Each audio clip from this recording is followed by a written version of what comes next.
sometimes you have a very long, complicated workflow. I've got some clients that I've got very long built out workflows.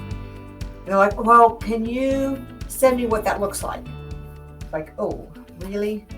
It's going to be a little bit too big for a screenshot type of thing. You can now download the design of it. We'll click more, and then we have export, and this will export to a picture, a PNG. So then it's going to download and it's exporting to an image, and now you can send them an image of your workflow. I don't think it's going to let, since I'm just sharing this tab, I don't think it's going to show for us. Yeah. But just letting you know, now you can have, it does the screenshot for you of your workflow. Fabulous.